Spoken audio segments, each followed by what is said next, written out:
Hey, what's going on? It's Bill Burr. It's time for the Thursday afternoon, just before Friday, Monday morning podcast, and I'm just checking in on you. All right, right out of the gate, you got to be like, Bill, why are you so fucking subdued? Where's that energy that I need to get my Thursday while I live my best life going? Well, it's like 5:30 in the fucking morning, right? So maybe you're thinking, hey, Bill, why are you up so early? Or maybe you're not thinking that. Maybe I'm so fucking self-involved that I think that you give a fuck what I'm doing. I got some acting work, so tough acting, acting. I got some acting work, Abe. And this shit always starts really early. I can't tell you what I'm doing. I can tell you, I always tell you the role, though. I'm playing a cop, because what else am I going to play? Right? Cop, fireman, confused, ginger. I'm very limited. So it's just a quickie couple of day thing here that I've been doing. Spread out over a couple of weeks or whatever. Yesterday was the first day. It was all action.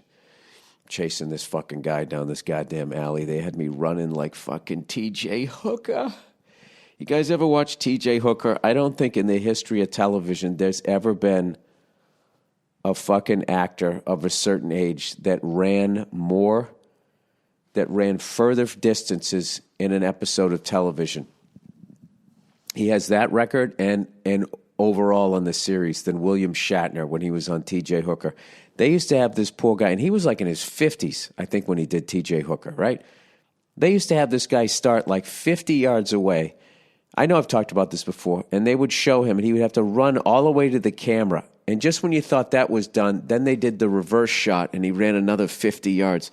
Just hauling ass in cop shoes with that fucking utility belt on. I always respected the man for that. Not when I was younger. I just thought he was the man. And then I, got into my 30s, and I'd still watch T.J. Hooker, and I was like, I can't even run like that now in my 30s. Well, yesterday at 51, they had me fucking doing that, running probably 1/8 what William Shatner did. No Billy Freckles went right home and got into a bath of Epsom salt, and I feel like $1 million. Come on in. And I feel like $1 million. I'm in my little room here. Hey, what's going on? I'm doing my podcast here. Those are the sides? Yeah, these are the sides. All right, cool. All right. Thank you. You're welcome. And then whenever you're ready to get dressed, we'll get you in hair and makeup. Okay. Well, just makeup, no hair, right? Yes. All right. Extra makeup. Extra makeup. Paint my head. All right. I guess I'm going to have to do this in fucking spurts here. So the podcast, as you know, by the time you're listening to it, it's obviously a little bit late. So, all right, that's it. Oh, Freckles. Hey, you know what I watched? I'm going to talk about when I get back. I watched on Netflix. Everybody's telling me about this documentary. Like, dude, you got to watch Game Changers.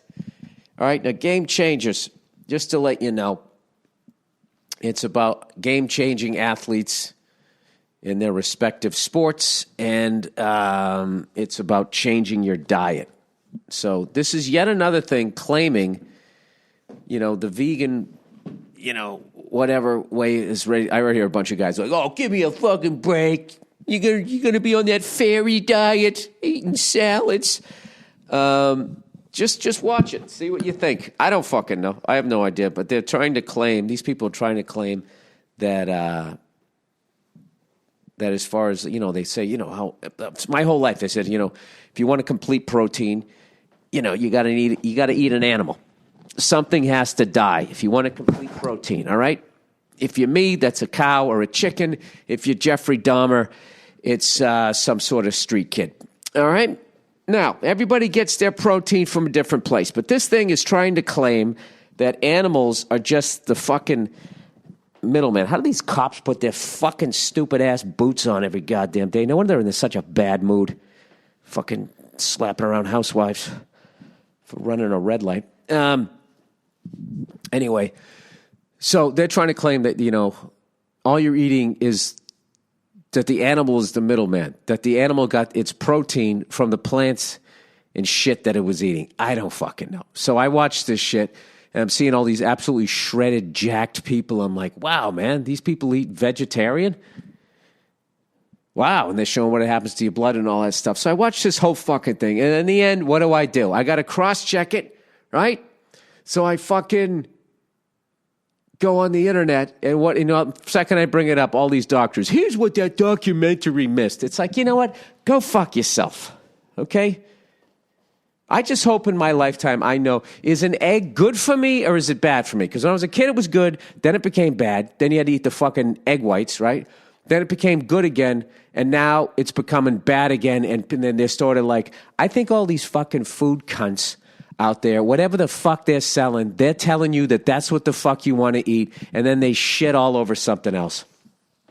And the whole time I'm watching this, trying to figure out what the diet is, I just hear my mother's voice screaming over the argument, as she always does at home. Everything in moderation. Drives me nuts, but I know she's right. All right, there's the first 6 minutes. I got to go fucking put on a utility belt and run like William Shatner after a perp. All right, bye. All right, I'm back. And just like that, it's, I don't know, about 8 hours later, maybe? 7.5 hours later, we're shooting. Oh, Billy Freckles.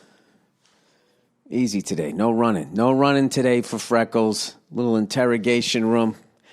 I guess we caught the perp yesterday, and it goes back and forth. Procedural show. Anyway, so that's it. 8 hours done, another 8 to go.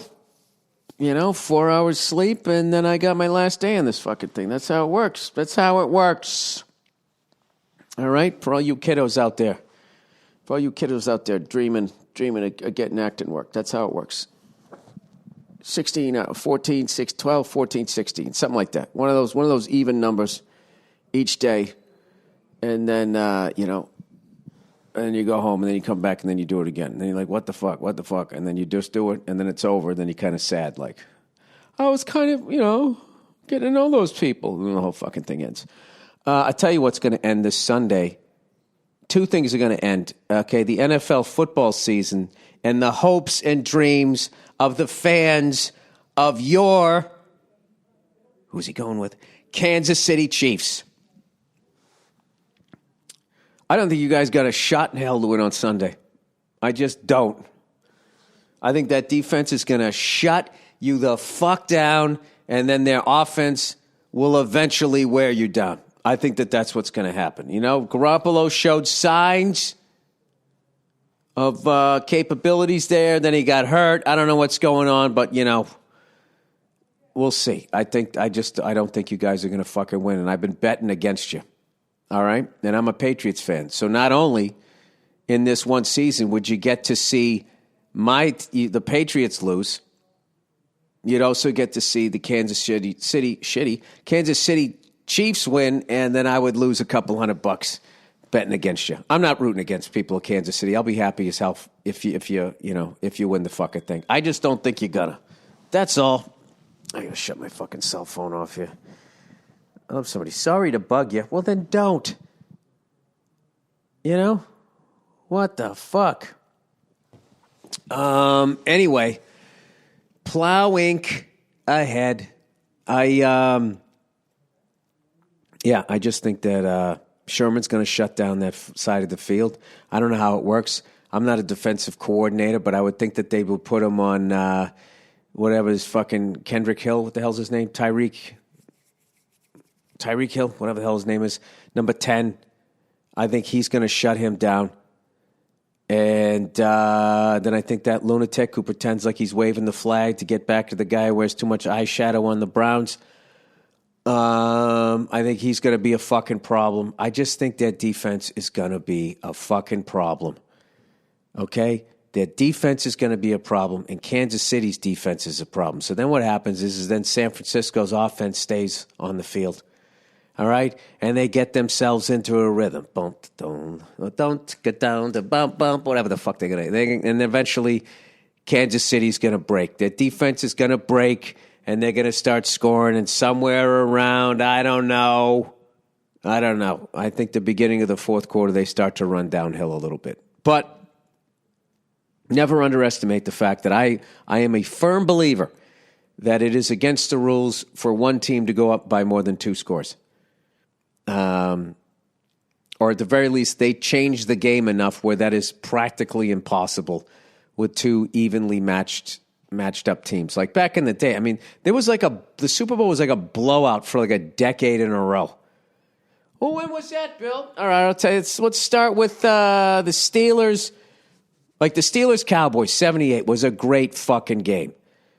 All right, 79. And then 80, you had the Raiders. They played the Eagles. That thing, Rod Martin picked off 3 balls. That fucking thing was Kenny King goes 80 yards on a fucking screen pass. The shit was over. Then 81 was the 49ers versus the Bengals. Joe Montana, Bill Walsh versus the fucking Bengals. Which that one wasn't too bad. Then who came next? Oh, the Redskins during the strike-shortened season. They played the Dolphins with like Don Strock and Ron Woodley. That wasn't a good game. That was John Riggins broke that game open with the sweep. Jesus Christ, we're going with my memory here. And then the next year, then the fucking Raiders with Lester Hayes and the Stickum. They've kicked the shit out of the Redskins. And then the 49ers came back, and Fulton Walter returned that kickoff for a touchdown. Dan Marino, we're thinking it's over. Then the Bears mopped the floor with the Patriots, the worst fucking Super Bowl loss of all time, 46-10, I believe. And then the Giants fucking kicked the shit out of the Broncos, and then the Redskins kicked the shit out of the Broncos, and then the 49ers kicked the shit. Oh, no, that was a good one. John Taylor, that one came down. But all of those were fucking blowouts. And then the very next year, the fucking 49ers kicked the shit out of the Broncos, like 55-10. So the Patriots only held that awful record for 4 years. And then it was the Bills. Close game against the Giants. I don't even remember the Redskins game. And then they got fucking ass raped by the fucking Cowboys 2 years in a row. And then 49ers went up against, the Chargers. That game sucked. And then the Cowboys played the Steelers with Neil O'Donnell. That game sucked. Then the Patriots versus Green Bay. I was at that game, and that game was good until what's-his-face? Was it Desmond Howard? Somebody from Michigan fucking ran the ball back. And then that game sucked. Then the fucking Broncos played the Falcons, and someone on the Falcons got a hooker, and that fucked them up. So that game sucked. Then what'd you have? You had the fucking Titans versus the Rams. That was a great one. And then the Ravens beat somebody. The Giants, that game sucked. Patriots beat the Rams. That was an exciting game. Then the next year was Tampa versus the Raiders. Somebody in the Raiders, he thought he already won the Super Bowl, started partying. He had a mental breakdown. That game sucked. Bill, you're kind of defeating your thing here. Then all of a sudden they just became games.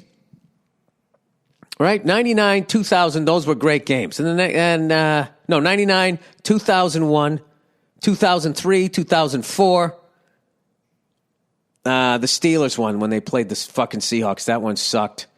Then the Colts won. That one sucked. And then the fucking Giants beat the undefeated Patriots. That thing went fucking back and forth. That was a great game. Then it was just like great games. I think somewhere in there, somewhere in the 2000s, they changed the fucking rules. And I don't know. It was just so offense friendly. Don't touch them. Don't look at them after 5 yards. Go easy on the quarterback. All of that fucking horse shit. I don't know. They tried to balance it out by trying to fucking overanalyze what the fuck was a catch or not, but I don't know. Anyway, plowing ahead here. Yeah, I just think the 49ers are going to beat them. It's going to be a close game, but I just think the 49ers are going to beat them because in the end, it's going to come down to defense, and I just think the 49ers have a better defense. That's it. All right? I saw many a great quarterback not win Super Bowls with high-powered offenses and three-quarter defenses. All right? Now, I'm an old man, and the rules of the game have changed. So maybe now you can go in there. Maybe now offense wins championships. Hey, Bill, maybe now you could shut the fuck up. All right, I'll shut up. That's my Super Bowl analysis. All right? No, I have not smoked a cigar, if you're wondering. I'm still going. I'm 2 weeks in, and now I don't even think about him anymore. And now it's just like it's another person. That's all I need. I need about fucking 2 to 3 weeks, and then it's just like, I don't want to fucking do that again. Although today, when I was sitting on set waiting, I'd be like, it'd be great if I was a fucking character actor in the 70s. I could probably smoke inside this studio next to a child actor. Blowing smoke in his face while I fucking ran lines with him. Anyway, I want to thank everybody that came out to the 8th annual. I said it was the 9th. It's the 9th annual since he died. 9 years since he died, a little over 9 years, but it was the 8th annual. Patrice O'Neill Comedy Benefit might have been our strongest lineup of all time. It just fucking murderers row. Everybody fucking murdered. All right? I want to thank everybody, who came down and did it, and Maureen Tarrant for putting the whole fucking thing together. It was awesome. And then the Stand for hooking us up after with a place to stay. It was just, great after party there. It was just fucking awesome. Just a great positive night, All the proceeds go to his loved ones. It's always such a great thing. It's always good to see everybody, too. So, and it was also a great mix of comics, too. I thought guys that knew him, men and women that knew him, and then, newer people that were fucking influenced by him, got to work with them, open with for him. Everybody was telling Patrice stories, as always. It's just a fucking, just a great time. So thank you to everybody who came out. And that's it. We'll do it again next year. We're already up. Can't believe it, all the way up to 9 years. So anyway, Old Man Freckles did... and thank you to everybody at the New York City Center, too. So yesterday, doing this stupid running down the fucking alley thing, right? Full speed, just fucking running, right? And I'm just like, there is no fucking way I'm not going to get hurt. I just kept stretching and stretching and stretching and stretching. And back in the day, it used to be the next day. I felt it when I woke up in the morning. But this one, as I was walking off set, going to my car, I was like, oh no, my legs, thighs, my pasty fucking thighs felt like fucking lead. And, but I was smart, my old age. I went home and drew a bath, piping hot bath, and just poured it full of Epsom salt and just sat in that fucker for 20 minutes. Letting the blood flow through the muscles and all of that shit. And then I iced my shoulder. And I woke up this morning. I had an early call. I felt like a fucking $1 million. Epsom salt, everybody. Everybody trying to do, all these shaker weight fucking things on you. Whatever the fuck people do, right? And also the foam roller. Big believer in that. But, I believe in all of that shit. You know what else I believe in? I believe in stuntmen. Okay? I do that all the fucking time. They'll always be like, Bill, you want to do this? You double to do it. And I'm always just like, dude, I am reverse Tom Cruise. He wants to be glued to the side of a fucking airplane. I don't want to do that. Okay? I'm also reverse him as far as how much box office I bring in. Oh, that was a twofer. Come on, Bill. Have a little more faith in yourself. Yeah, I am a big believer in stuntmen. Anytime. Hey, Bill, do you want it? No, go ahead. Have the other guy do it. I'll fucking sit here and check the scores.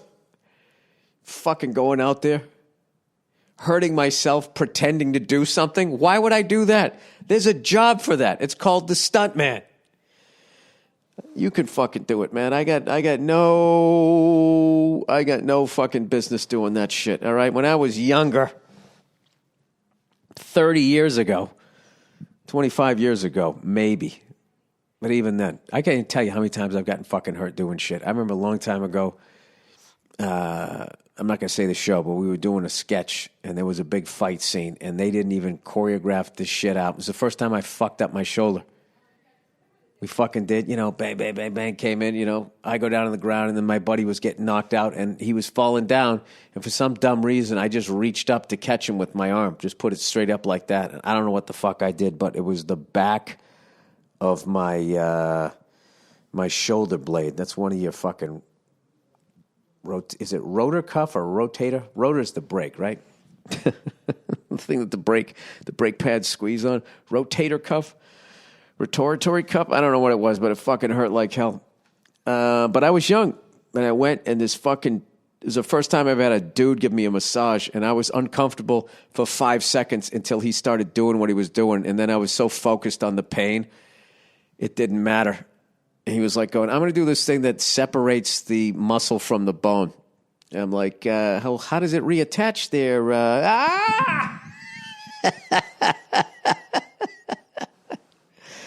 That was it. That and a little bit of ice, and I was good as new. Rehab. I was in my 20s. Fucking rehab. Rehab in your 20s is, or maybe not your 20s, but a little bit younger than that. Rehab in your teens is walking it off. I was thinking about that, just how much I had to stretch just so I could run. And when you're just a kid, you just ran everywhere. Hey, let's go in the living room. Every kid got up and just ran in there. You ran your fucking cardio was ridiculous. I don't think your metabolism slows down as you get older. I just think you stop running everywhere. If you look at these kids, that's all they fucking do. They get up, they run here, they run over there. One of the things that kills me about my daughter is I can't just hang out and hold her. She come hey, give me a hug, and it's half a second, then she takes off. The only time she lets me hold her is if she hurts herself or if we're watching TV, and I don't watch a lot of TV. I don't do a lot of the screen time. A friend of ours sent us this thing early on about how these kids today, I'll tell you these kids today, when they go to school, after all the screen time that they've watched, iPads, tablets, whatever you call them, video games and all of that shit, they are so fucking visually stimulated, used to that when you go to sit down in a classroom, hi, my name is Mrs. Sullivan, and I will be teaching you. They're just they can't handle it. They're trying to find a fast forward button. So I'm trying to avoid my kid from becoming like me, which I probably watch too much TV with the fucking ADD and shit like that. I don't know. Who knows? Who the hell knows? Nobody knows. Nobody knows what the right fucking thing is. I told you guys I watched that Game Changes, right? And so I've been trying to eat more of a plant-based diet or whatever. I'll see how I feel. I don't know. But it's so stupid. I'm doing what every fucking vegan does in the beginning or vegetarian does, is you go, okay, I'm going to stop eating meat, but I'm not going to read anything about nutrition. That's fucking dumb. So I think what I'm going to do is I'm just going to go mainly, plant-based. I'm so sick of hearing that, or whatever, that type of shit. And then I'll have the occasional, pork chop or some shit. I think I'll do that. I don't know. I'm still a carnivore. But I will do this. If I was ever to convert to 100% fucking that vegan shit, there is no goddamn way I would fucking give anybody shit for eating a steak or something like that. You know what I mean? I'm big. You don't push your shit on other fucking people other than your Super Bowl pick. All right, speaking of this shit, they're going to call me back on set here for fucking 5 seconds. Oh, Hollywood Bill. We get it, Bill. You got an acting gig. Oh, really? Are you on set, you freckled cunt? All right, sorry. Indochino. Some reads here. Indochino. How does wearing a suit make you feel? Well, when I wear a suit, I feel, something, I feel like I know stuff. You know what I mean? I feel like I'm about ready to waltz into a courtroom and get somebody off a death row. All right? If I just wear sweatpants and a T-shirt, I just feel comfortable and unmotivated. With Indochino, it's all about you. You get to choose from hundreds of high-quality suit fabrics to pick the color, pattern, and weight you like best. Then you choose all the personal touches. This is what I like, including your lining, lapel, and your monogram. The customizations are all your choice, and there's no extra cost. Everything looks the same. You buy a shirt, you think you're the only person who bought it, then you see another fucking asshole wearing it. Look at this. What's the odds somebody's going to pick the exact same lining, lapel, and monogram? Huh? Your robot replacement. That's when you know they're coming through the door. All right. Your suit is made to your exact measurements, so you end up with a perfect fit for the shape of your body. Indochino also sells custom shirts, coats, and chinos, so you get a full custom wardrobe. They have showrooms across North America, where one of their style guides can take your measurements and walk you through the process. Or you can do it all from home at Indochino.com. Right now, get an extra $30 off any purchase of $399 or more at Indochino.com when entering Burr, B-U-R-R, at checkout, plus shipping is free. That's INDOCHINO.com. Oh! Promo code Burr for $30 off your total purchase of $399 or more. High-quality custom suits for an off-the-rack price. Oh, look who's next. Oh, Max. Oh, Max, you know what? Living with chronic pain is the worst. It's more than a feeling of discomfort. It can affect your whole life. Yeah, it affects your disposition and how short you are with the people you love. Many of my listeners probably have some type of pain that has prevented them from relaxing and sleeping or stopped them from exercising. Perhaps it's been ongoing for a few weeks now, or maybe like me for a few years with my friggin' shoulders, and hasn't improved with any of the treatments they've tried. Yeah, you guys have been listening to the podcast. I first had a problem with my right shoulder, and now I got a problem. I fixed that one, rehabbed it. Now I got my left shoulder. And right here, this is what's been helping me and my left shoulder heal quicker. Enter Omax Health. If you're looking to get rid of nagging muscle and joint pain immediately while providing long-lasting recovery, then you need to try the natural breakthrough pain relief solution, CryoFreeze CBD roll-on developed by Omax Health. This is non-prescription triple-action pain relief roll-on, is specially formulated to block pain receptors, reduce inflammation, and improve muscles and joint flexibility. I used this shit last night. This is a personal testimony. I used it last night, and my shoulder felt amazing in the morning because I was actually depressed, thinking I was like, oh fuck, I have to go all the way back to like resting the shoulder, keeping it moving so it doesn't freeze up, and then fucking go back to rehab. But fortunately, I lucked out. I didn't tweak as much as I did, and then I used the Omax here. And I had no pain when I woke up, man. And guess what? I was in a good mood, and I made my wife laugh, even though she was still sleeping kind of when I woke up so early. The best part is this is 100% natural. CBD-powered remedy works its magic within 10 minutes of application. And relief lasts up to 8 hours, much longer than the over-the-counter products.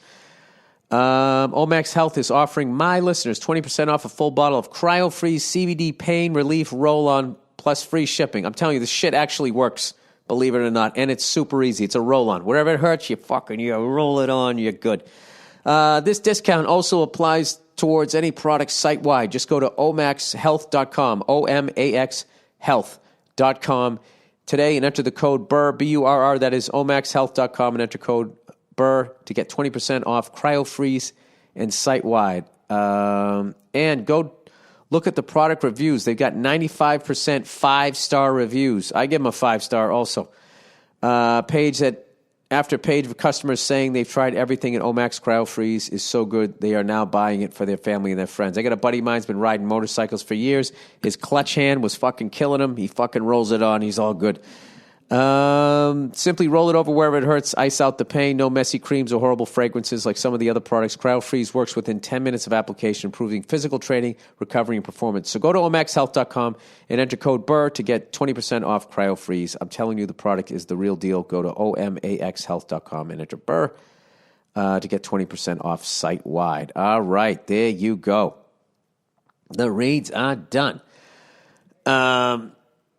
All right, plowing ahead here. They're going to call me back fucking soon. Is that what's going to happen here? All right, well, I've almost done my required 30 minutes here. All right, so, hey, I'm picking the 49ers. I think a lot of people are betting money on the Chiefs that are outside the Bay Area. Okay? I think everybody's thinking, oh, my God, that fucking Patrick Mahomes. When he throws it out to Tyreek Hill, oh, Jesus Christ. And then Kelsey, once he drops the first three, and then he finally catches one and fucking does a Soul Train dance for 20 minutes, and he gets it going. All right? There's just going to be no stopping him. And everybody wants Andy Reid, the Wilford Brimley of coaches. This is his cocoon. Is he going to cannonball into a pool of victory? Champagne? Huh? Or are the 49ers going to drain that pool at night over 4 quarters and send that mustachioed son of a bitch back to Kansas City with tears streaming down his face and molasses-based barbecue sauce in his stash? You find out on Sunday. I have no idea who's going to win. I think it's going to be the 49ers. That is my guarantee. They're going to win. Put your money on the 49ers. Take the point. Give the point. I don't give a fuck. I like the 49ers. The fucking Kansas City didn't play shit in the playoffs. They played the fucking Texans in a wild card team. Fuck out of here. Get the fuck out of here. I'm a stand-up comedian. I just pretended to be a cop the last 2 days. I ran more than I've ran in the last 2 decades. I took a fucking Epsom salt bath, and I feel good today. What else more do you need in your Super Bowl pick? Huh? Good luck to everybody with the gambling.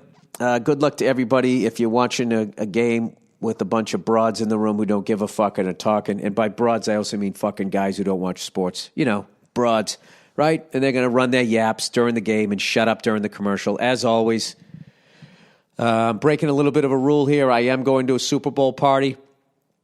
I usually don't do that, but, you know, every couple of years I got to be social, right? You know, my wife is she's such a great person. She wants to see other people. She just doesn't want, she doesn't want to see, like, me, my whole fucking thing. So I'm going to be a good guy. I'm trying to be a better guy this decade, all right? Trying to strip another layer off the fucking eggshell, whatever those fucking idiots say. Anyways, all right, that's the podcast. Please enjoy the music from Andrew Themelis, and we have a bonus half-hour bonus half-hour episode, I should say, of the Thursday afternoon, just before Friday, Monday morning podcast from a Thursday a couple months ago. I don't know how it works. All right. Have a great weekend, you cunts, and I will see you on Monday. Hey, what's going on? It's Bill Burr, and it's the Monday morning podcast for Monday. Why the fuck is it only in one ear? What the fuck is with this? I swear to God. You know what? I'm putting it out there. I want an assistant. All right? And I know what you're thinking. Oh, I'm good with computers. Fuck you and your computers. I want a whole other level. I'm putting this out to the fucking CIA. I want a goddamn clone to start doing this. A clone who's funny and knows how to work this shit. Why is it only in one fucking ear? Hello. Hey, what's going on? All right, fuck it. We're going to roll with it. Oh, you know what, Bill? You could stop and listen back to it to see if it sounds okay. You could do that. Do you have that ability? Or do you just plow through, regardless of whether it's working for you in life or not? I think this is a reoccurring theme. What's going on? It's Bill Burr. It's the Monday Morning Podcast for Monday, January 30th, 2012. As you can see, I'm a little bit grumpy, kind of in a grumpy mood, despite the fact I finally have a chair down here in this room. Is it really going to cut in and out like this? Oh, I see. It's the headphone wire. So everything else is fine, right? Is that what it is? Looks like I need some new fucking headphones, mate. Come on, man. Don't fucking do this to me. The whole fucking podcast, I'm really going to sit here and feel like I'm underwater. Let's see if we just do it like that. What if we move it over here? Can you believe that this passes off as a fucking podcast? That you guys are actually listening to me doing the sound check. Right there. There's a minute 45 you'll never get back. I just figured I'd say that before somebody emailed it to me. With hashtag epic fail. Somehow they never feel like their level of failure. The fact that you would actually sit here and listen to this horse shit.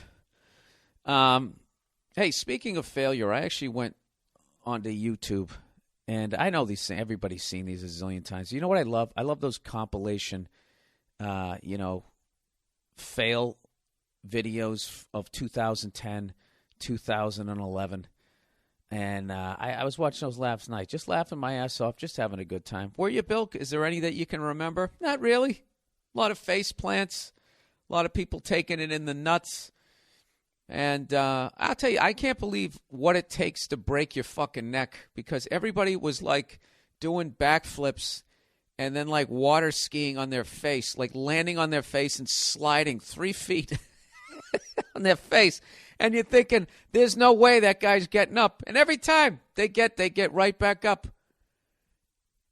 This is something that I've noticed about the ladies is a lot of them, because they spent their whole fucking lives trying to attract a man who invariably is going to disappoint them because he's a fucking idiot, because he has a dick, right?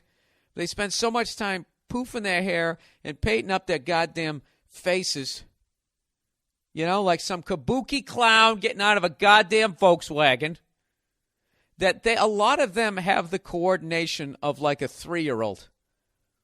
You know, I'm not talking about the athletic ones, the ones that throw like dudes, you know, have a little grunt in there. You get a new girlfriend, you didn't realize, yeah, you played high school softball? Oh, that's cool. Let's go outside and play catch, right? You see it, she's already fucking amped up. You know, she gets out there. She's got that look in her eye. Her fucking nipples are hard. She's ready to go. And you're out there going, oh, you know, it's a lady. Let's be easy. So you toss her one, you know, borderline underhanded, trying to respect her vajayjay, right? She's got a vagina, not too hard. You lob it over to her, and then she throws it back and gets that little grunt in there. Pops your mitt, makes your hands sting a little bit, makes you a little bit nervous, right? The fuck am I going with that? I'm not talking about women like that. I'm talking about, you know, oh my God, you guys, that's so mean. Look at the Christmas lights. Oh, I love Christmas. Ooh, look at the doggy. That girl. Those, when they fall off fucking tables or whatever the fuck it is, or they're going on rope swings, like when they fall, they look like a fucking toddler. You know, like toddlers don't realize, they don't know enough to put their hands out to protect their face, or they just fall like a fucking sack of potatoes. Those are my favorite videos, because it's usually good-looking women.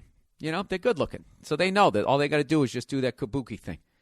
If every day they just fucking wake up, take one of those giant powdered things and slam their face with it, paint their lips red like a goddamn bullseye, that, you know, much to a lot of people's chagrin, most of their dreams are going to come true.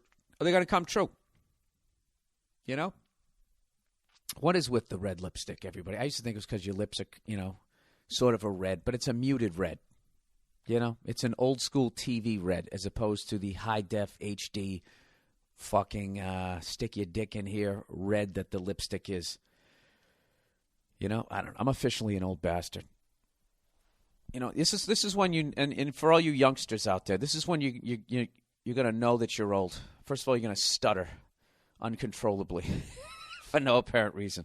But beyond that, this is how you're going to know you're old, is when you get to that age where you can't tell if somebody is a hooker or if they work at basically like a library or something. God damn it, I should have had a better example. I can't tell the difference between a girl going out to the club or a girl walking down the street sucking dick for $20 a pop.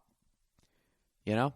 Because I've been old long enough that, you know, my idea of what a whore is, the whores of my generation already have kids who are like 18, 19, 20 years of age. All right? So now they're rebelling against their whore of a mother from the 80s, early 90s. So they have to outdo what she did. And in the process, they dress like hookers dressed when I was coming of age. I'm telling you, when I'm out here and I drive down Hollywood Boulevard, where all the club scene is, you know, gee, Bill, why do you go that way? There's all kinds of traffic. Because I want to look at the ladies, right? They're all out there. I'll tell you what's in now, thick thighs. Thank God. About fucking time. When I was a kid, like women, they all had those skinny fucking legs. You know, those little chihuahua legs. You know, and their fucking mustard-colored pumps from the 80s. Remember those girls? Now, all of a sudden, it looks like this whole generation's been doing squats. It's looking pretty good to me. So anyways, what the fuck am I talking about? Oh, I was talking about why I was, I have no idea where that thought came from. How the fuck did I end up on mustard pumps? I can't back it up. My brain doesn't go that way. you know, I just have to keep going forward, which is why I'm sitting here with the podcast only going into my left ear and not my right ear. But you know what? I'm not like you feel bad for me, but you know what? I this has been a problem. This has been a reoccurring fucking problem, and all I do is wiggle the wires every week and be like, okay, now it's working. You know, knowing full fucking well that something bad's going to happen. It's like ignoring the fact that, you know, the check engine light just came on. Oh, God. You know, I told you I bought a truck last week. I took the fucking driver's side mirror off, trying to back it into my fucking garage at 2 a.m. Trying to back this thing, coming down the fucking thing. And my driveway looks like, it looks like 9 people built it and had like fucking 12 different ideas. And the garage is built, you know, this house is old, so the garage is built for like a fucking Model T Ford. So it's skinny and really high. So I have no problem with the truck fitting in from the ground to the roof. But on the side, I got like a coat of paint. And everybody who's come in going, dude, I don't know how the fuck you're backing that thing in here. And I'm like, well, you know, I go real slow and blah, blah, blah. But I came down at night. I was driving in at night. I was tired, and I didn't flip the garage light on. And I started backing up going, fuck, I didn't flip the garage light on. I was like, fuck it, I got this, right? I got this. I got the reverse lights. And my truck is also a stick shift. So I got, like, and this is the degree of difficulty, all right? It tapers down like a funnel, except not equally. You understand? Like one's coming in, say one's coming in at a 30-degree angle, the other's coming in, like the other side comes in at like a 45-degree angle. It's the most fucked up driveway. I hate the fucking driveway, all right? I said it. I fucking hate it. I sit there fantasizing, figuring out how the fuck I can fix it, and there's no way to fix it because I live in a city, and right next door is my neighbor's property. There's nothing I can fucking do. Oh, did I mention it also goes down at like a 45-degree angle, and I have a stick shift. So when you get down to the bottom, obviously you know there could be a water issue, so they have this little like U-shaped thing for the water to collect in that's about 1.5 feet, 2 feet wide. And then it goes back up again, and it's really steep. So the thing is I back in, right as you get to the garage doors, right where I'm starting to have a coat of paint, then I got to hit the gas again, let out the clutch to get it up and over that. And I thought I was okay, and I just clipped the mirror, and it fucking snapped right off. And it landed right underneath the truck. And I'm sitting there. It's 2 a.m. I can't wake up Nia. I know the fucking mirror's under the truck. And I can't get out because I can't open the doors on either side. It's that fucking tight. So now I'm just going like, all right, please, God, don't let it be underneath the truck. Maybe I'll luck out, and I pull out and just hear, and I fucking drove over the mirror. And I'm absolutely sick about it until I picked up the mirror because I thought it was the originals, and it was this plastic piece of shit. So I was like, oh, well, fuck it, I can fix this. It's a couple of screws.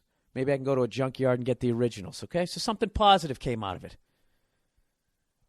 So fucking mad at myself. I should just drove in. You know why it happened? Because I was being a fucking bitch. Because my truck is so loud. I've been pulling it in straight. All right?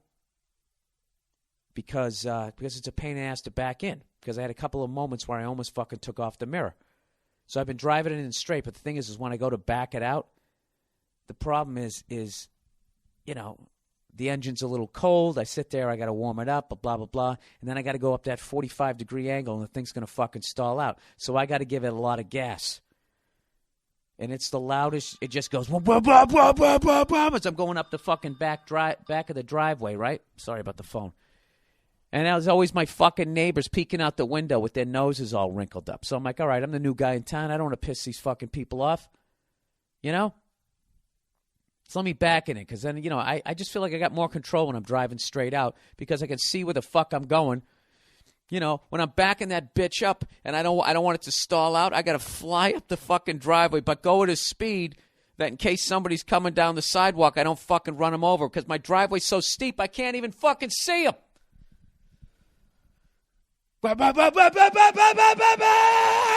All the way up.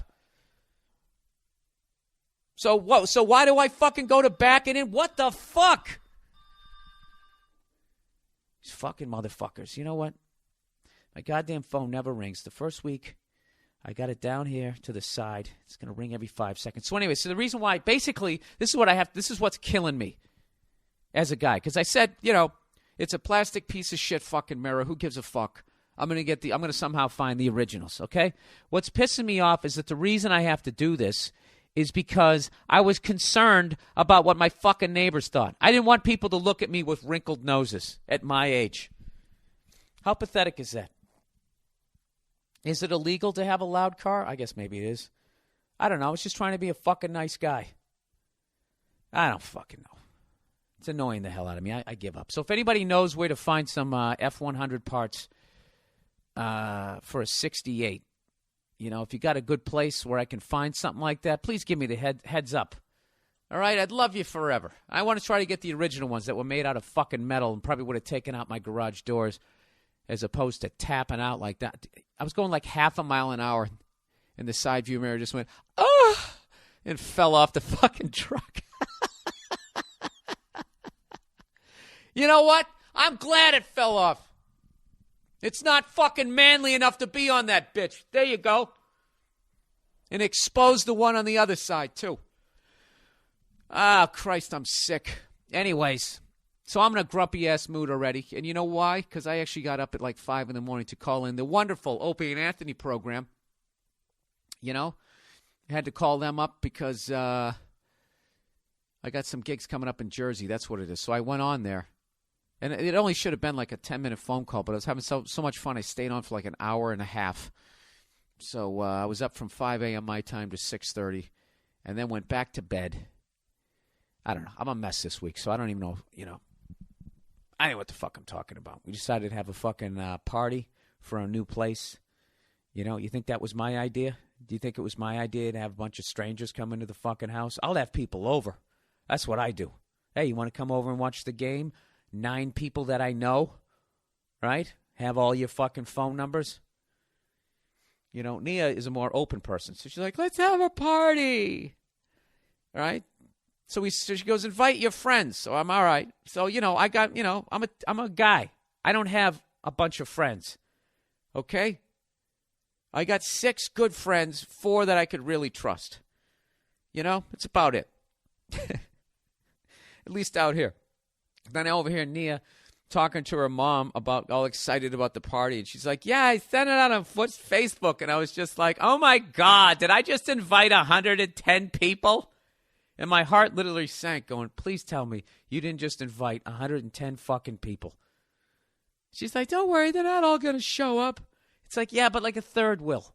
And then they're going to bring people that you don't even fucking know. And that's exactly what happened. It was a fucking great party. I'm not going to lie to you. But I got to admit, I got to learn how to... I thought I was going to be a good host. I was and I wasn't. I was all right with the people I knew, but the people I didn't know... actually, most of them were all right. But there were a couple of them. I just said there's something fucking annoying about somebody you don't know sitting on your goddamn couch. Eating your food, drinking your booze. And you're like, who the fuck are you? I had somebody else was laying down on the floor. I felt like the kid's dad. I want to be like, get a fucking job. All right, it's over. You're 26, you fucking bum. So anyway, so the party's going great. And I'm basically the whole time, not drinking too much, but I'm standing by the front door because that's the only way out. All right? And nobody's walking out with any of my shit, right? I'm acting basically like Psycho in fucking Stripes. It's how I am. It's how I'm wired. All right? So, fucking 3/4 of the way through the party, everything's going great. And I'm like, wow, this is, you know what I forgot? I forgot I'm not 21 anymore. I'm fucking 43. All my friends are adults, and everybody's drinking responsibly. And no one's really hammered. Nothing got broken. Everything's cool. So just as I was starting to relax, some kid comes up to me. He's like, you own the house? And I'm like, well, the bank owns it. I'm fucking paying it off. What can I do for you? And he's like, yeah, it's kind of embarrassing, but I used the bathroom downstairs, and it's clogged now, and I was wondering if you had a plunger. And I was like, yeah, I do have a plunger. I got a plunger right here, the upstairs bathroom. So I give it to the guy, and I say, hey, man, I appreciate your honesty. He goes, no problem. He goes downstairs. He takes care of it, comes back. Once again, he goes, sorry about that. I said, not at all. Not at all. What the fuck? It's a toilet, you know? Clogs up every once in a while. But I appreciate your honesty, you know, because that would have been nasty. Good for you, right?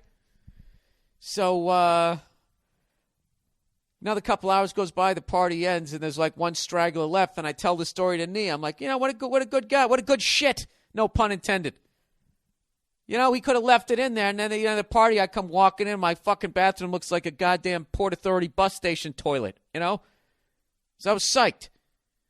So one of the stragglers at the party goes, yeah, he goes, I saw that whole thing go down. That's not exactly how it went down. I'm like, what are you talking about? He goes, it wasn't him that was in the bathroom. And I go, who was it? He goes, it was his girlfriend. Some lady took a dump of a magnitude that it wouldn't go down the toilet. So now she's in there panicking. And this is when today's technology kicks in. Back in the day, she would have had to crawl out the fucking window and hope nobody saw her and just left the door locked. Everybody would have panicked. Holy fuck, who's in there? Did somebody pass out? Is somebody committing suicide? Someone would have kicked in the door, right? Knocked it off the fucking goddamn hinges, and you go in there, there'd be nobody in there. You'd feel the air from outside and then look down, and everyone would see a giant shit and be like, ah, and the party would be over. And the owner of the house would be walking around going, who did it? Which one of you motherfucking Jerry? Did you clog up my toilet, you motherfucker? You better drive away, right? That's how it would have ended. But because of today's technology, I'm not saying she didn't panic. You know, it's even worse as a lady because they're not even supposed to do stuff like that, right? And she was able to text her boyfriend. And I would fucking pay at least $400 to read those texts, the panic in those texts. And to his credit, he stepped it up. He took the hit. He came up to me. VH1's I Love the 80s own Bill Burr and said, I took a dump in your toilet to a magnitude it didn't go down, and I need the tools required to alleviate this situation. So, anti-douchebag of the week, that guy right there, so taking a fucking bullet for the team. That right there is the reverse Peyton Manning award. He didn't fucking go, we had protection issues, right? No, he took one. He took one for the fucking team. Went upstairs like a goddamn gentleman, asked for a plunger, gave it to him, and it was all fine. And I went down there at the end of the party. You never would have known anything happened. You know what I mean? Like, 3 hours after the Kennedy assassination, I bet it was all, they had, marked it all up and everything was all figured out. I bet it was a nice road again. Mopped up the brains. What am I talking about? Anyways, this is the podcast for, January 30th? Fucking goddamn payments due again. Why did I do this? I was debt-free, everybody. I was living a debt-free life, and now I'm back on the wheels. Right where that fucking banker cunt wants me. Anyways, let's break into the, we got some advertising this week, everybody.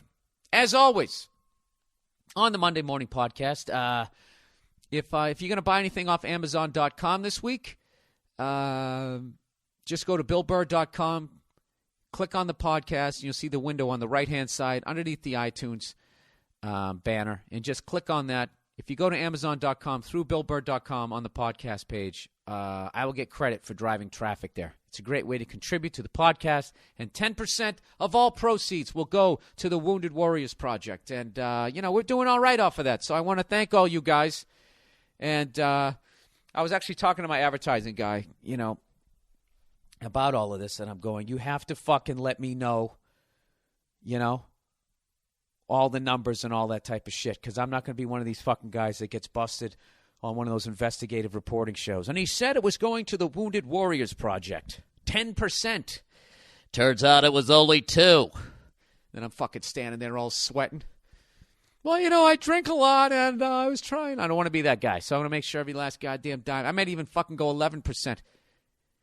So it keeps the fucking pricks away from me. So anyways, we have some more, got some more advertising this week. Once again, everybody, we're almost into February, and you know what that means. It's Valentine's Day, right? And it's a day for the ladies.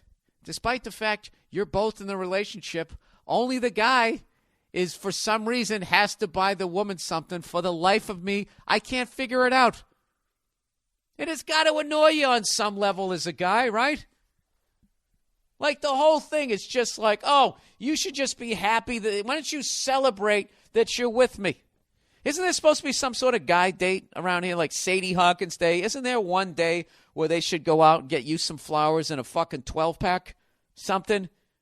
Maybe they take the hit that month on the cable bill and pay for the fucking NBA or NHL channel? Maybe they could do that? Can I tell you something, ladies? That's the guy version of a bouquet or bouquet, however the fuck you say it, police of flowers. The guy version of a bouquet. I always say bouquet, a fucking thing of flowers. That was literally Porky Pig's bit without stuttering. A thing of flowers. Our version of that is if you actually make the payment for the NFL Network that month. You know, it's about the same price, right? So anyways, Valentine's Day's coming up. You know what you got to do. It's all about showing your love and not pissing off your fucking girlfriend. That's what it's all about, right? So what do you want to do? You go to proflowers.com, everybody, just like we did last year on Mother's Day. You know what's funny? In the copy here, they literally have that line that all women say. What did he get you for Valentine's Day? And it says that's what her friends will be asking her, and they're absolutely right. And they're going to be judging you, you know? So I don't know what else you're going to get her, but just to like, this is the top of the lineup. You lead off hitter. You go to proflowers.com. This is what's so great. You can do it at home. It doesn't require shopping, everything that we hate, okay? All you do is you go to proflowers.com. You type in the code name Burr, B-U-R-R. So I get the credit. I get a little kickback. I pay off Jimmy Hoffa, right? Everything's good. And for $29.98, you get a dozen roses, plus a vase, free chocolates, and a teddy bear. $29.98. Jesus Christ, how do they do it? $30. You get all of that. Sitting at your damn desk, you order it. All right? Or you can even upgrade. Long-stemmed roses for $9.99 more. Red roses are classic, romantic, all that type of stuff. You can't go wrong with this stuff. So basically, all you got to do is you can call 800-PRO-FLOWERS and mention Burr, B-U-R-R, or go to the proflowers.com. Click on the microphone. Oh, I forgot this part. You got to click on the microphone in the top right-hand corner and type in Burr, B-U-R-R, and then that's it. You're all ready. You order this, order now, and this deal is only available until Friday, February 10th. At midnight. So you're at your desk right now, just bang it out. You got it done, and you can relax a little bit. You don't have to worry about it, you know. Then what you do after that, you go make a reservation at some sort of restaurant, and you're all good. Right? You're all good. Or is that not enough female listenership? You know what I want to hear from the ladies? I want to know, what the fuck are you going to do for Valentine's Day? Huh? What are you going to do for me? I told you guys what I do. I always go out on the 15th. I'm telling you. Just go out the day after. Every restaurant in town's wide open. They all got reservations, and the food is priced the way it should be.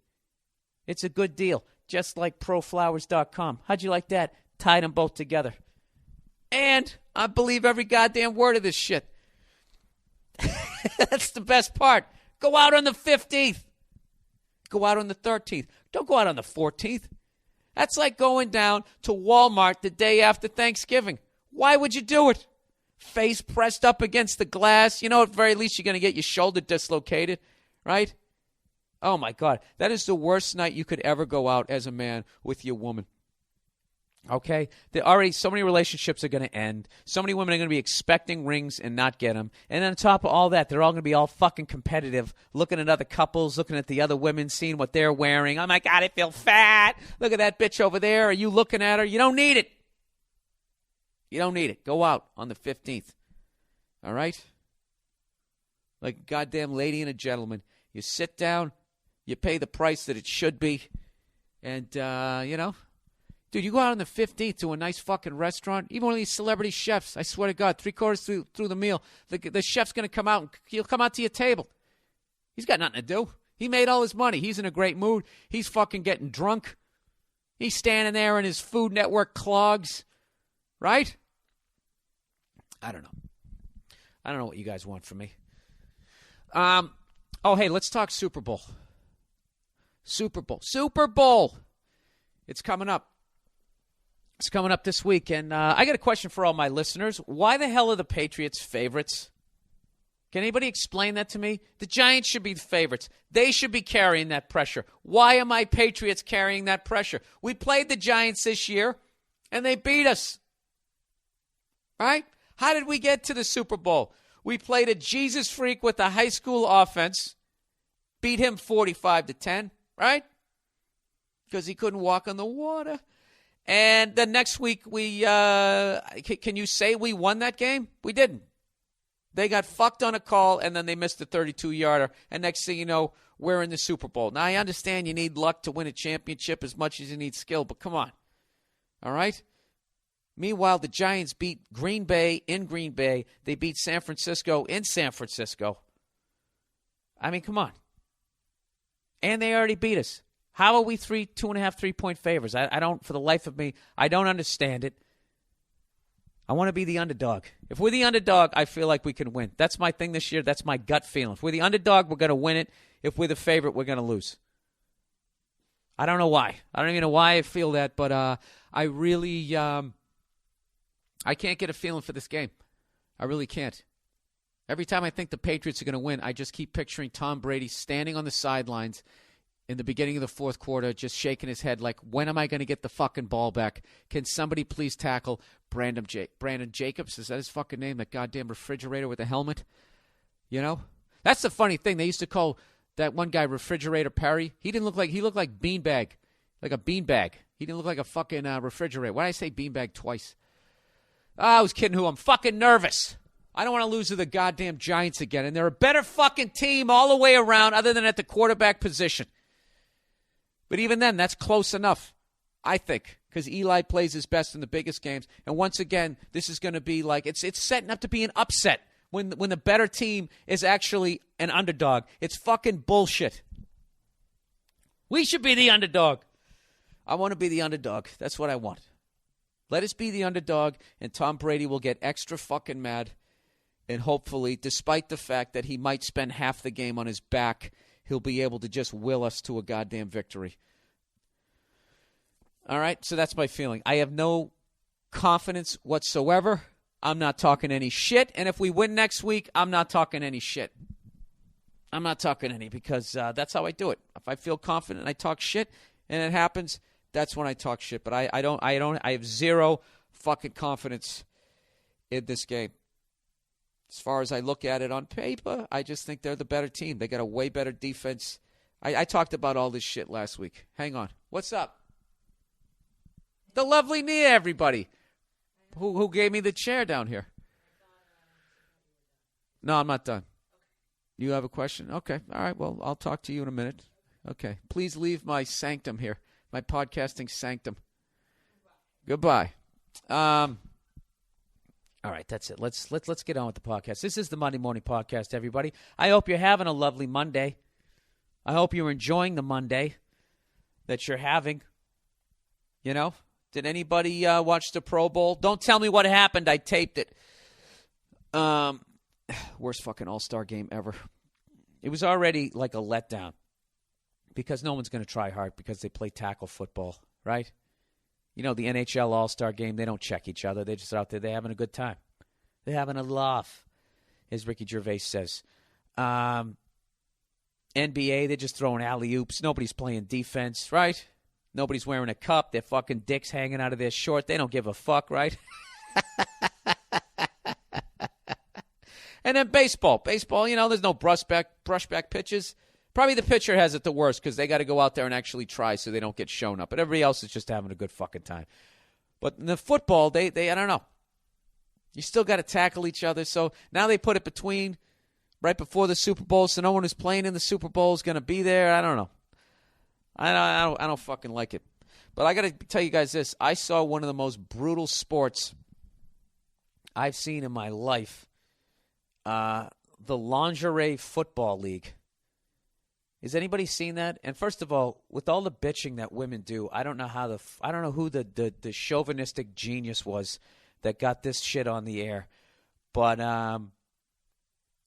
Nia somehow found it, and I'm not putting that on her, I swear to God. She clicked through and she found this shit. And I sat there watching it, and I'm thinking like, oh, wow, women playing football in lingerie. This is going to be sexy on some level. And I got to tell you, it was actually, I don't think I winced more watching that sport than I have any of the 4 major sports. It just looks really fucking painful. They're playing on like fucking AstroTurf with goddamn, like Larry Bird shorts look like Michael Jordan shorts compared. These girls got like shorts up their fucking goddamn, they got like road rash on their butt cheek. They're wearing like half shirts, and every one of them has like these red burn marks on their body. It was just, I don't know. I didn't like it. I was just like, why would you do this? Do you ever think shit like that? You know, I understand women wanting to do like the fun stuff of being a guy, like actually going out and getting paid a decent wage to do a job. Like, it's so fucked up women make less an hour. It really is. But, you know, they can get caught up in that shit, and they can start being like, listen, we want to do everything that you do, even the dumb shit. Let's just say they gave you all the pads. Let's just say they did that. Let's just say you actually got to go out there on the field like a respectable fucking human being with actual pants on, in a full shirt, covered up and protected. Like, why would you want to do it? It's never going to be bigger than the NFL. You're not even going to make WNBA money. All right? Then on top of that, you're gonna have your brain rattling around in your skull. You know? Why would you want to do that? There was absolutely nothing funny about that. It was just difficult to watch. How the fuck did they get that? I don't understand. You know, recently a very good friend of mine got demoted on some bullshit. You know, he was doing an interview and they asked him about women comics, and he made some sort of comment, and then all of a sudden this defines him as a person. You know? And he gets busted down. He goes from a sergeant, they bust him back down a couple of ranks. Somehow he gets fucked, but somehow, you know, despite the fact this guy was quoted in a major paper, I think the Washington Post, like a year earlier, going, some of the funniest people in stand-up are women. He has that quote out there in the media. Somehow that didn't balance out. Like, oh, well, maybe we misquoted him. Maybe we're not understanding what he's saying. No benefit of the doubt. That was said, go fuck yourself, right? That's the world we live in. Where he gets called on his shit, but fucking Kobe's wife, you know, who's stuck around those last 3 years so she could make money for the rest of her fucking life, that bum. Goddamn Frito debris in her cleavage from sitting on the fucking couch doing nothing. Nobody questions that shit. Or questions the lingerie league. There's got to be some shit out there. Some sort of women's league complaining about that. Oh, my God, we have hit a new low. I love how they always, like, that type of shit is like a new low for the exploitation of women. But for some reason, all these gold-digging whores who are just clearly there for the money, sucking dick for fucking money, they never have a problem with any of these divorce settlements. When was the last time one of these lady groups had a fucking problem with any of that shit? That's why I don't like these fucking groups. All right? They're selfish. They just give a shit about their fucking cause, and that's it. Okay? And their whole agenda is the cause first, truth be damned. There's no, oh, how did you mean that? Fuck you, we're burying you under the house. That's it. Fuck you and your career. We need hits on our website. I don't know what I'm talking about. I'm just upset. That was a good friend of mine. Still is a good friend of mine. And it was absolute fucking bullshit. You know? I'm so sick of people complaining that this unfair business was unfair to them. All right? Go on stage and be undeniable. All right? You do that, you're going to be fine. Okay? Then you don't have to worry about what's fucking between your legs. Oh, but it's hard. We have to do stuff. Go fuck yourself. Go fuck yourself. All right, man or woman, when's the last time you went on stage and you killed so fucking hard the show was over for the next two comics were up on stage and they had to deal with what the fuck you just did? Okay? If you're doing that on a regular basis, you're not going to have a problem. All right? If you're not doing it, I don't give a fuck whether you have a vagina or a dick. You have work to do. Maybe you're a writer. Maybe you're a director. Find where you fit in the business and you're going to be fine. You know?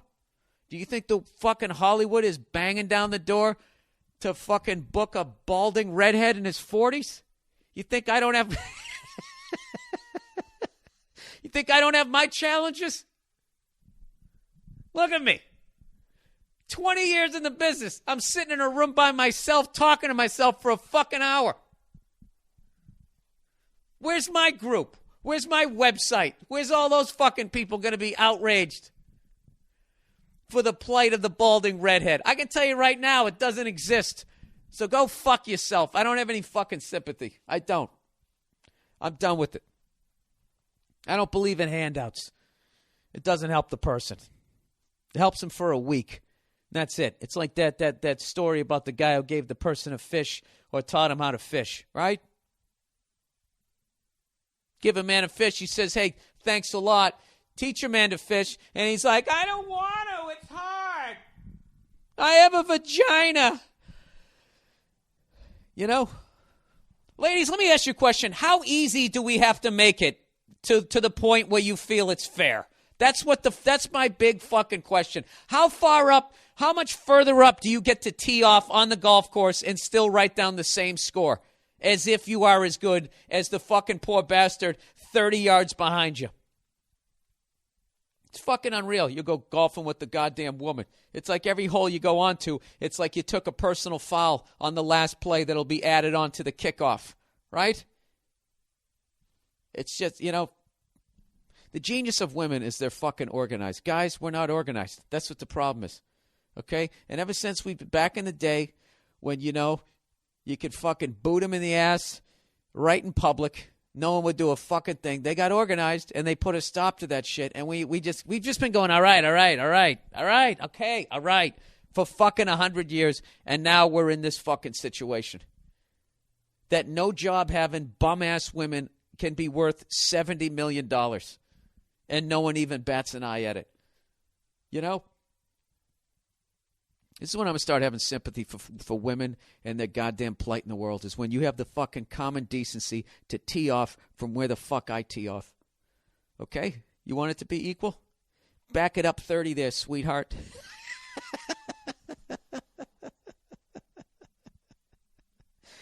Do you realize how quickly, if I ever decided to run for president, I would be one of the most... any podcast, just spin the wheel, pick any one of them, and the campaign will be over. I don't know how those guys do it. Those people who fucking run for president. I have no, it's like, when do you get it out?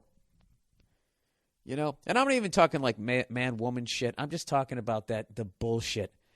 The fucking complaining. That all these fucking losers, you know? Winners don't complain. You know? Whatever. They shake it off. They play the fucking game again. The next day. That's what they do. Losers bitch. Wait a minute. Isn't my whole podcast just about bitching? Ah, Jesus Christ. I swear to God. I'm such a fucking moron. Like, I don't even need anybody to debate me. Like, I actually lose in a debate by myself.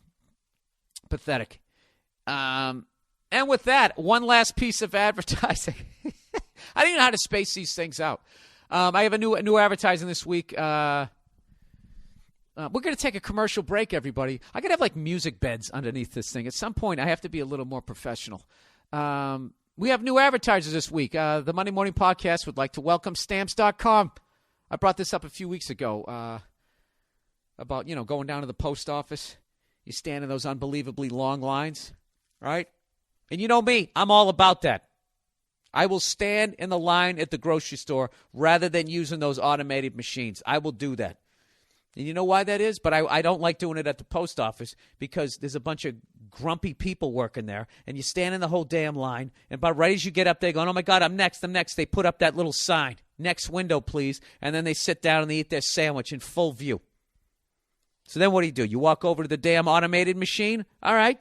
You force me over here, and then there's somebody in front of you, and they can't figure out how to use the thing. All right? Well, Stamps.com has the solution. All right? This is basically what you do. You go to Stamps.com, you buy and print. This is what you can do there. You can buy and print official U.S. postage stamps. So you don't have to go to the post office anymore. They give you the paper. They hooked me up this week. I actually have a mini post office right now in my office. I have a scale. I got the paper to print the stamps out on. I got all of it. All right? And I actually was able to figure it out, and I'm a moron. All right? It's totally convenient. You go to Stamps.com. If you go right now, there's a special offer. You enter my last name, Burr, B-U-R-R. You get a no-risk trial plus a $110 bonus offer, including a digital scale and $55 worth of free postage. For a limited time only, of course. You know? When do they ever say it's forever? It's always limited. That's right. We're trying to motivate you to get off your ass. Go to Stamps.com. But before you do anything, when you go to Stamps.com, click on the radio microphone on the top of the homepage and you type in Burr, B-U-R-R, Stamps.com. I don't know. I got to tell you.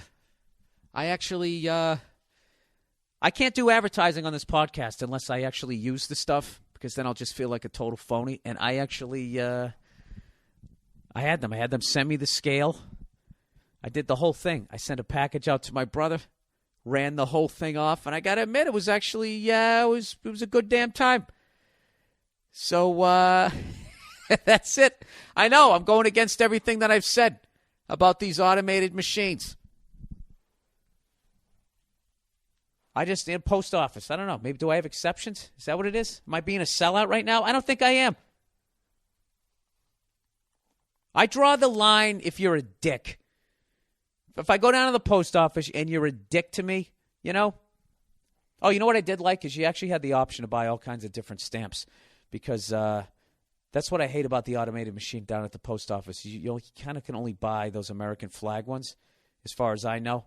So I'm usually so frustrated by the time I get to it. I like going down and buying really happy, silly stamps and then mailing it out to people I hate, like the fucking pricks who gave me my mortgage, you know?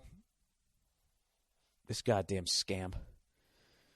That's why I sit down here in this room with one chair and it echoes in here, because I have to pay off all that fucking money. What else am I supposed to do? What was I supposed to do? They're taking all my money.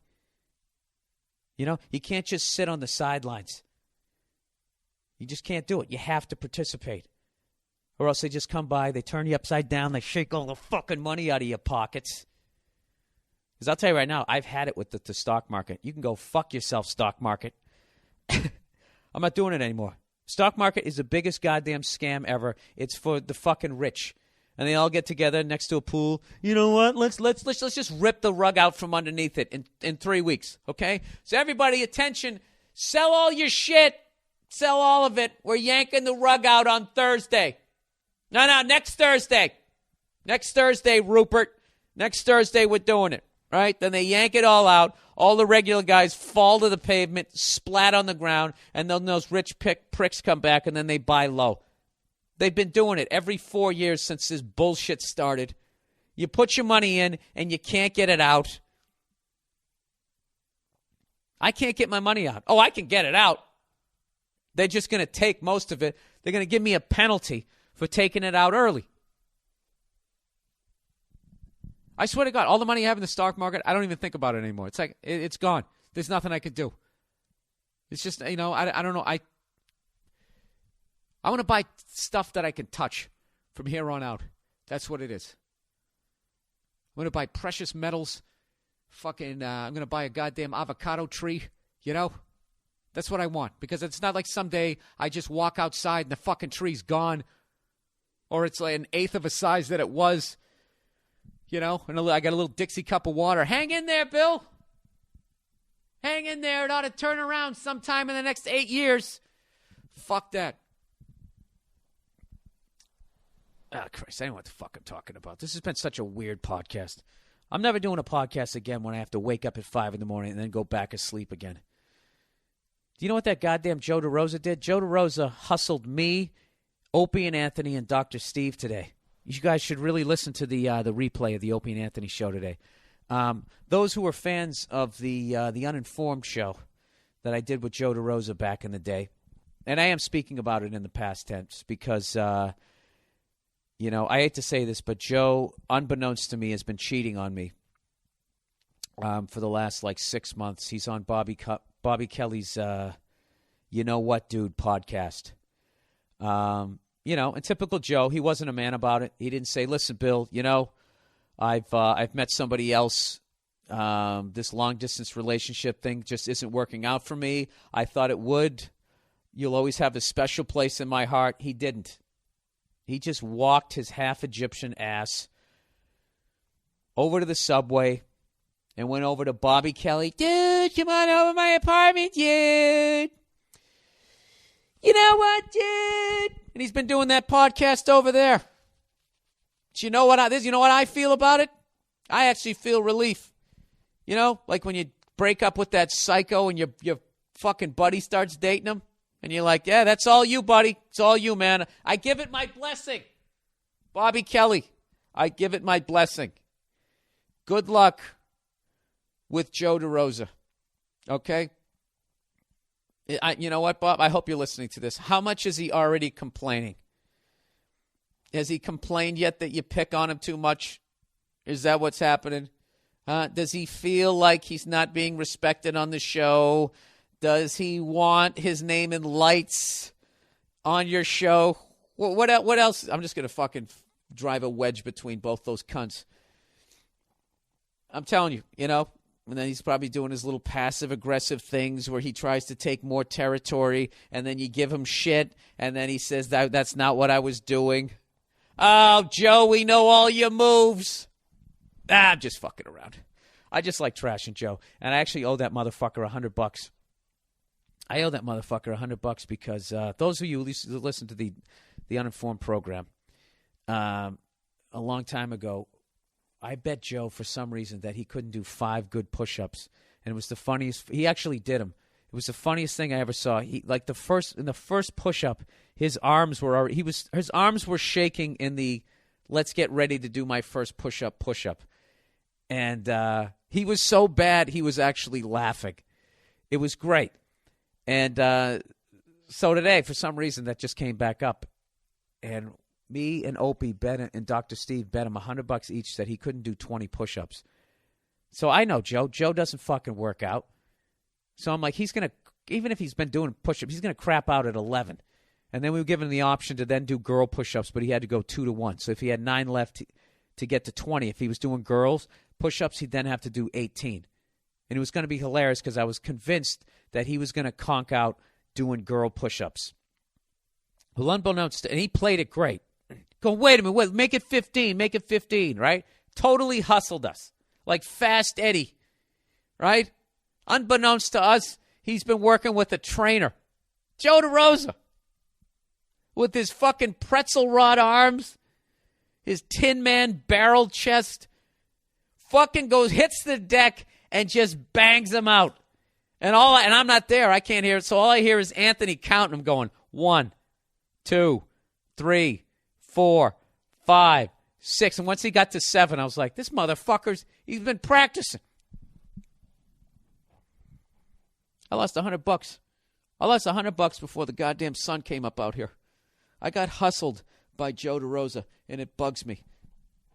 And that's why right now I'm trying to drive a wedge between him and Robert Kelly. I love Bobby Kelly. Joe DeRosa I don't love. I don't have any love for him. And I just feel it's a shame that Bobby doesn't realize the snake that he has let into his meerkat house. I don't know what the fuck that means.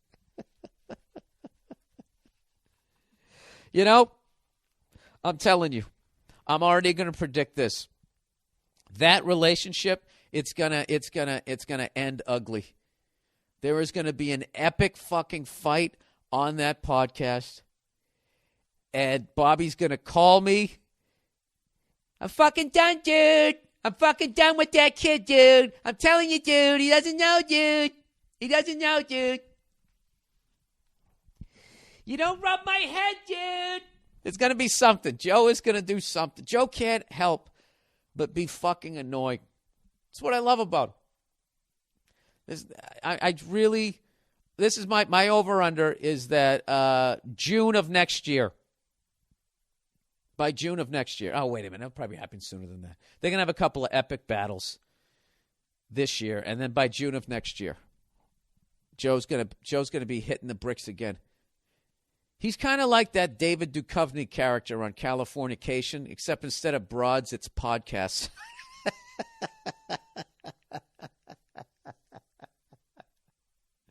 Why am I trashing Joe? Why would I trash him?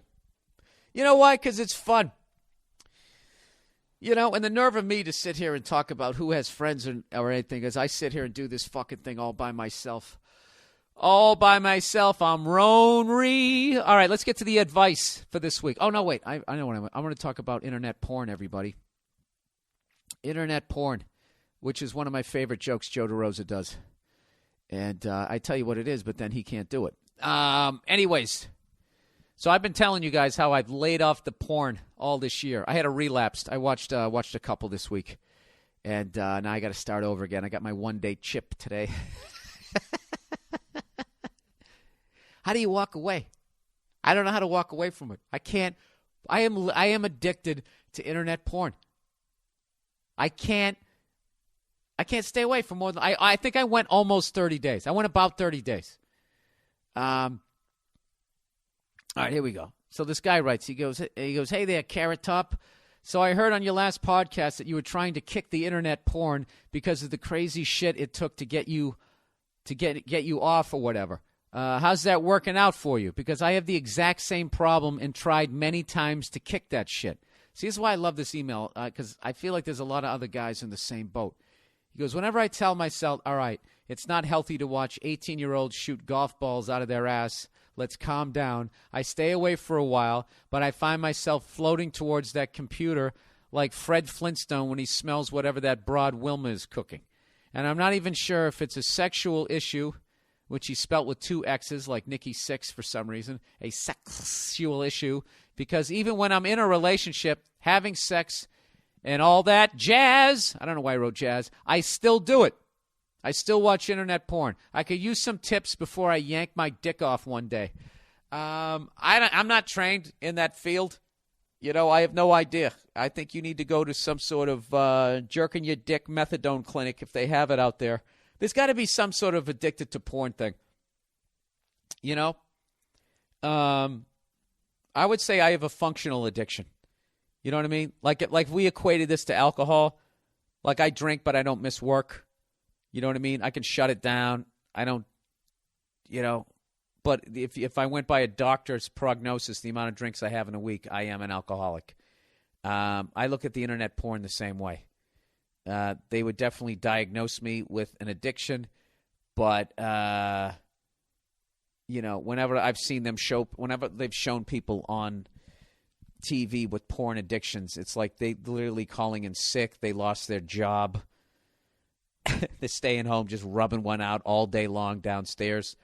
I don't know. I actually think my porn watching is just like my boozing. I think it got to a point, and I realized it was beginning to become a problem, and then I got to fucking dial it back. Although I was able to go a year and 2 days without having a drop.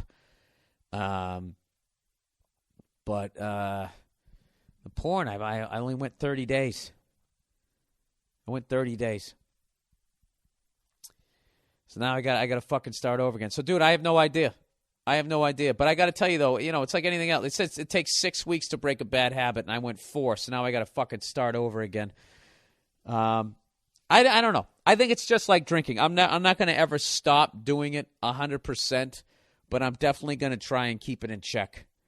That's the best I can give you. But if anybody else has any stories or knows anybody that has literally been addicted to it and can shine a light on it, why don't you send me your emails? Because I'll read them on this thing. Because God knows I'm not gonna do any research, research about it.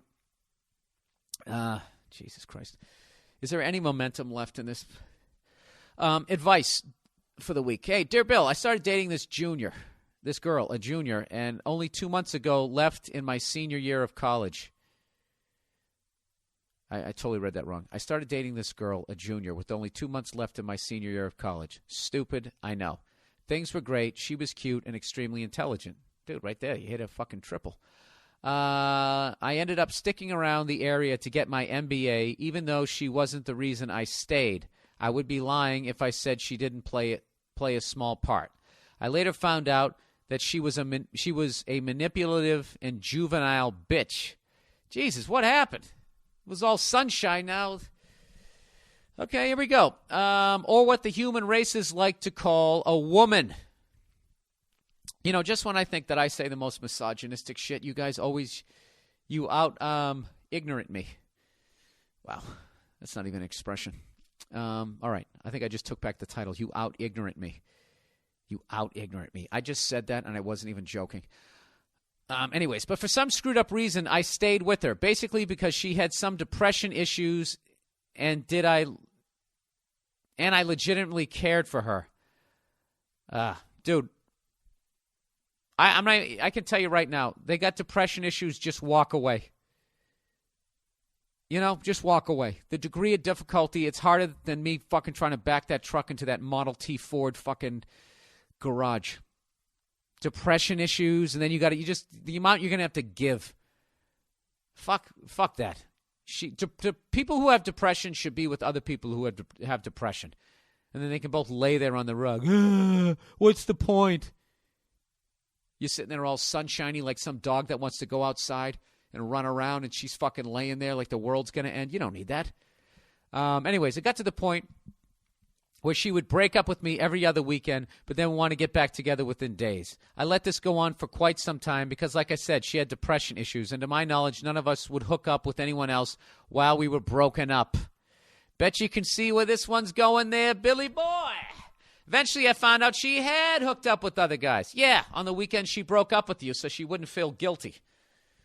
Eventually, I found out she had hooked up with a few guys from the university. One of them happened to be one of my really good friends. This is a guy that I drove from Indiana to Montreal to see the supposed love of his life a few months earlier, who I later found out he had cheated on countless times. Needless to say, I never spoke to that douche again. All right, so this girl actually did you a favor because you could have stayed friends with that guy and opened a business together, and then he goes to Acapulco with all your shit. Anyways, I tried to break it off with her and get away, but like the manipulative bitch she was, every time I would distance myself, she would start cutting herself and tell me about how she was thinking about taking her own life. Okay, I was going to make a joke there, but just to save my ass as a liability thing, I'm not going to make the joke. But you guys ever see that show, Name That Tune? I can name that tune in 7 notes. I can name that tune in 5 notes. I can name that tune in 3 notes. At some point, you got to go, you know what, bitch? Name that tune.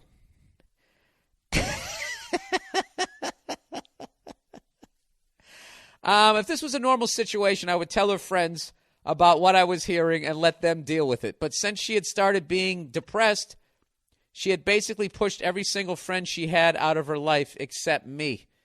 I know she was depressed to an extent, but let me tell you that my depression runs in my I have depression in my family. Oh, Jesus, you guys are made for each other.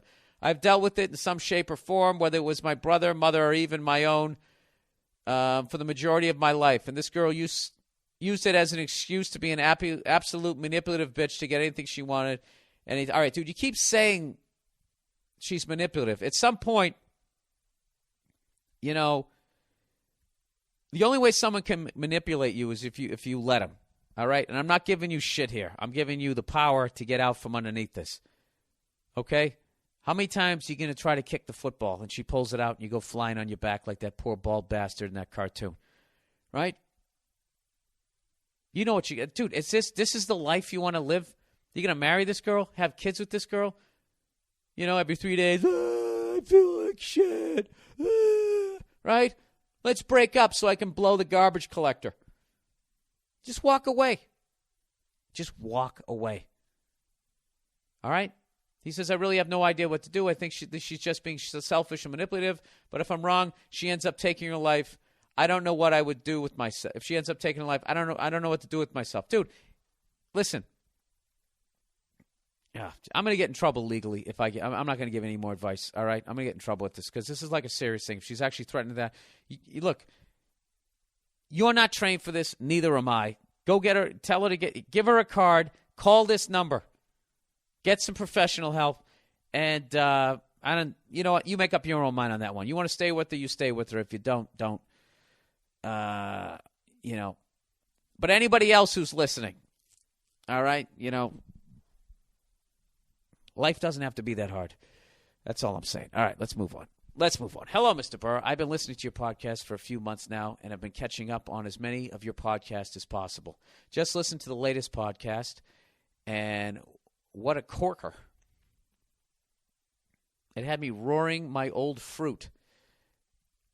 What the fuck does that mean? What country? Oh, I'm English. Okay. What a corker. It had me roaring my old fruit. Is this somebody from England fucking with me?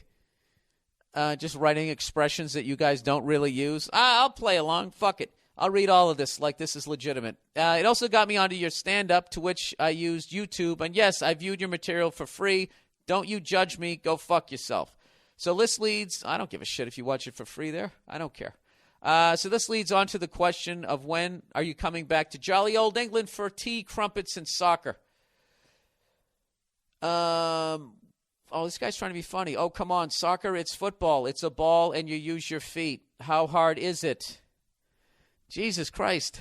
This guy's doing like 80s. It's a ball. You use your feet. How hard is it? Although using the basis of American football would be hand egg. Calm down, dear. It's only a joke. Isn't this funny? This guy in his head is killing right now, and I'm getting upset with all these amazing points he's making. Sir, do you really think that you're the first one from England that ever said, you know, it's football. There's a ball, and you kick it with your foot. Why do you guys call it football when 90% of the game you're running with it? And I always say it's because it started off as your version of football, and we realized how fucking boring it is to run around with your feeties kicking the fucking ball around and you can't use your goddamn hands. All right? And we decided, why don't we pick the fucking thing up and try to run each other over with it? You know? As opposed to fucking acting like you fell out of a moving car at 40 miles an hour every time somebody trips you. All right? And all you rugby people, go fuck yourself. I don't want to hear it. It came from rugby. I don't know where the fuck it came from. I don't give a shit. All right? It's called football. It's a man's sport, and it's way more enjoyable than your version, which is soccer. Your version sucks. All right? Rugby is way better than soccer. Fucking up and down the pitch 900 times. It's so fucking boring. Everybody's singing campfire songs because they're just waiting for something to happen. I swear to God, that and cricket. Playing with that fraternity paddle. Anyways, while I'm English pudding, that is in need of some advice. This guy sounds like an old queen. So any help would be appreciated. And if your good lady Nia is around with her opinions, that would be smashing too. Jesus Christ. I've been with my girl for 2 years, and I've never been more in love. We're going through a difficult patch right now, but we're clearly, and why? Because you're wearing her clothes? We are clearly going through a difficult patch right now, but we're clearly and openly and are working through it. For some reason, she seems to love me too. Now, there's too many issues to go through here. I don't want to take up too much of your time. Well, you just did with those 2 fucking sentences. However, about 6 months ago into our relationship, she sort of broke my trust in her, and I'm not sure if I'm ever going to get over it. It's not like she got frisky with another gentleman or lady. She likes the weed, man, too much, though. She told me that she wasn't doing it anymore, but the whole time was getting it from her brother and doing it behind my back. To be fair, I'm not a big fan of weed or drugs in general. Then you know what? I'm not reading the rest of it. Walk. You know what to do. To get what you want, you gotta have zero fucking tolerance. Okay? Until you have a feeling. When you have that feeling for somebody where you just like, despite the fact that they annoy the shit out of me, there's something about them, then you're with the right person. Other than that, I don't want to hear it. You don't like drugs. You're not a fan of drugs. She's doing drugs behind your back. She was dishonest about it. That's the tip of the fucking iceberg. All right? Just walk. Okay? Kick your soccer ball down the fucking street and go find somebody else. Go take out a personal ad. Looking for a new bird. Overrated, underrated for the week. I got to wrap this up. This is getting a little long here. Overrated, underrated. Underrated, driving barefoot. I understand it's winter where you live and probably not really cold, but I know you've lived in cold climates. It's like unprotected sex with a motor vehicle. Pushing the throttle with just my big toe almost gets me hard. Ugh. Underrated, Geddy Lee's bass technique. A while ago on the podcast, you talked about how well Angus Young of AC/DC developed his guitar technique and was able to do so many great things with a really simple guitar line. I was actually talking about Malcolm Young. Geddy Lee of Rush is able to do a similar thing with the bass line and spice up a song in a way that fans would never expect. I totally respect those guys, obviously, as musicians. I've just never been really a fan of it's too nerdy, too Dungeons and Dragons for me. I just never got into it. Overrated, the Rock and Roll Hall of Fame. I would say the Rock and Roll Hall of Fame is 90% overrated. Looking at all those stupid jumpsuits that people wore is boring.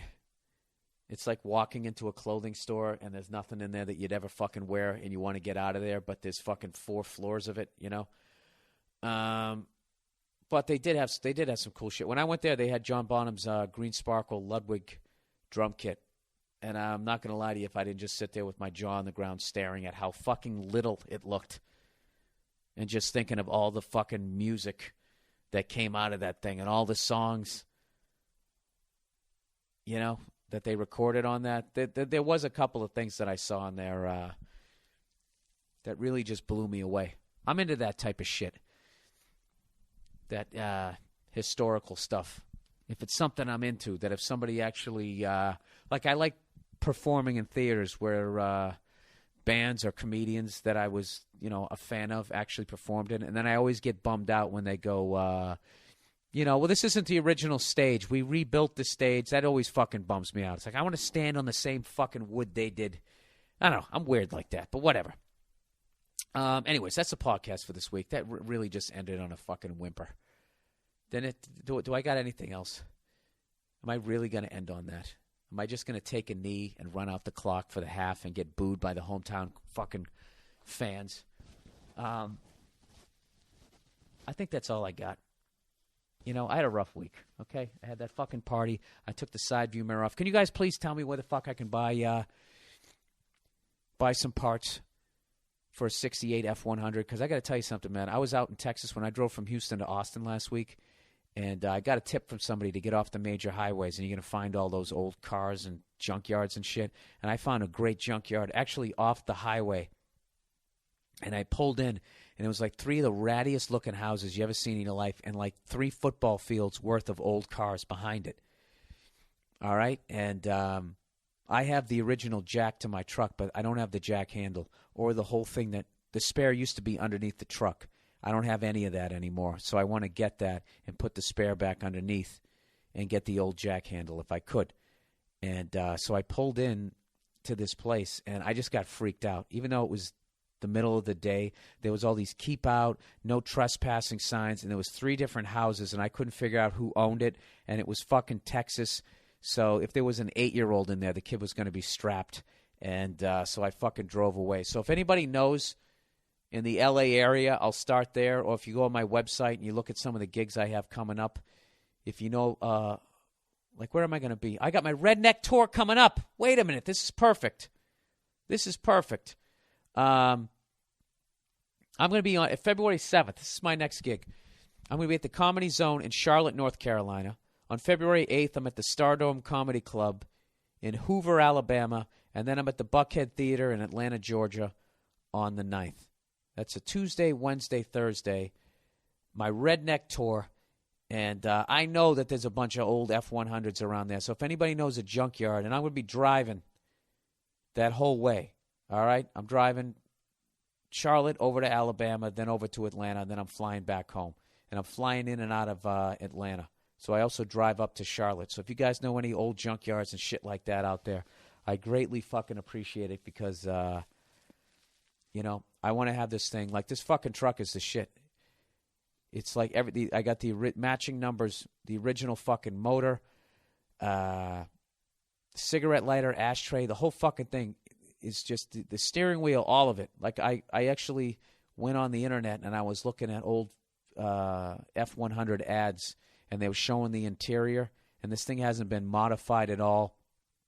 It's got fucking drum brakes, no power steering, 3 on the tree. It's a fucking monster. It's a fucking monster, and I got to back this bitch out at a 45-degree angle, and I wake up the whole neighborhood. So anyway, I want to get the original side view mirrors as opposed to the plastic pieces of shit that are on the side. And like I said, if you know any junkyards out there, I'd greatly appreciate it. So that's it. That's the podcast for this week. Why don't I end hyping my dates? The other dates I have coming up, I'm going to be doing, after I do my redneck tour, I then come up to the East Coast. And I'm doing the tri-state area. Bergen Theater, February 16th, Englewood, New Jersey. Then I'm doing the Fox Theater at Foxwoods, Connecticut. We just added a second show.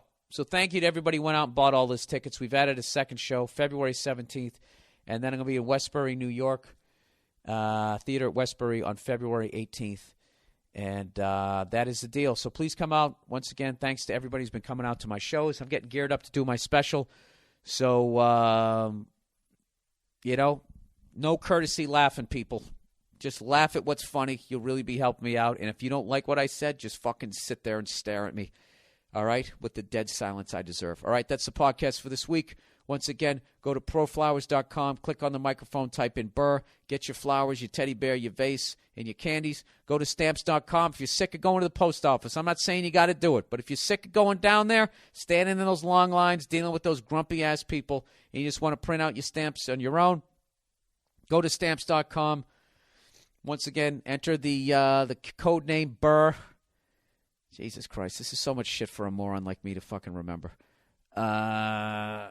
Yeah, at the top of the homepage, type in Burr, B-U-R-R, on stamps.com. And Amazon.com if you want to buy anything. Not saying you got to. None of this, you don't have to do any of this shit, people. This isn't a hard sell here. If you want to do it, do it. If you don't, I don't give a shit. You know I'm going to be here next week. You know I am. That's it. That's the podcast for this week. Go fuck yourself. Let's go, Pats. Let's go, Pats.